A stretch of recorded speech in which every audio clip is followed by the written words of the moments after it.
yung buhay, lalo kang mapapahamak, madidiin sa pagkakasala.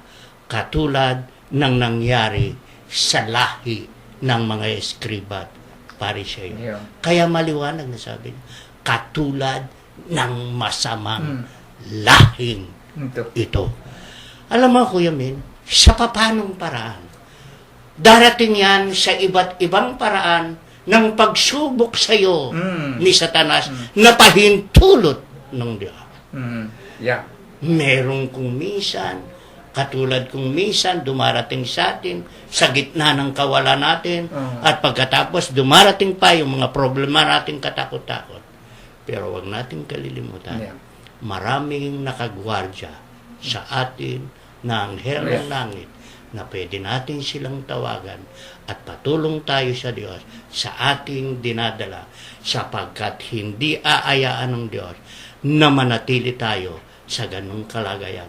Ayaw din niyang bumalik tayo sa dati nating kinalulubluban. Kung babalikan natin yung dati nating gawa, yung masama nating gawa, ay hindi na mangyayari na tayo ay makakabalik pa sa Diyos. Dahil sabi mismo ni San Pedro, ang taong naging malinis at pagkatapos muli niyang binilikan, kumbaga sa baboy na dating pinaliguan, ay bumalik sa dati niyang lubluban, ay mas marumi siya kaysa dati. Yun din ang ibig sabihin ng Panginoon.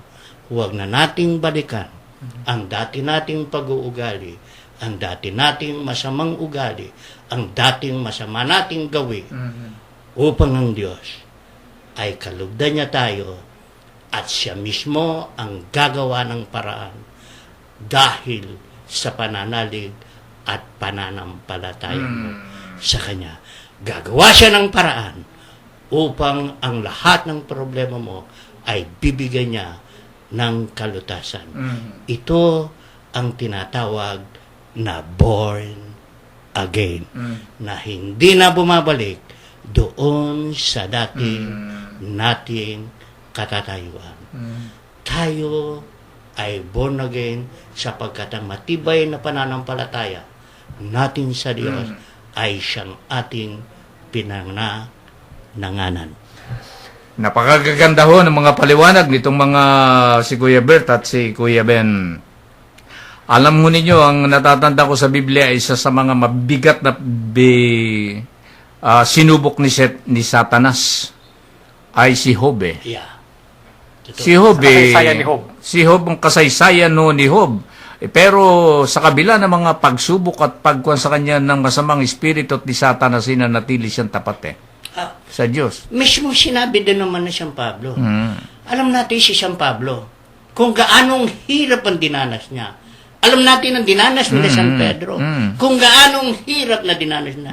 Ang sabi ni San Pablo, kahirapan, sakit, paghihirap, hindi ako pwedeng hihiwalay kay Kristo. Ayun. Anong ibig niya sabihin? Tayo, hindi pa tayo dumadaan doon Humihiwalay na tayo. Amen. Bumabalik na tayo kagad. Nadadala agad sa mga pagsubok. See? So, yun ang mahirap. Asaan ang pananalig mo sa Kanya? Amen. Asaan ang tibay ng pananampalataya mo? Paano mong naisa sa buhay ang magagandang salitang binitawan ng Panginoon na narinig natin? Sana, sabi nga ng Diyos, ako ang daan. Ako ang katotohanan. Ako ang buhay.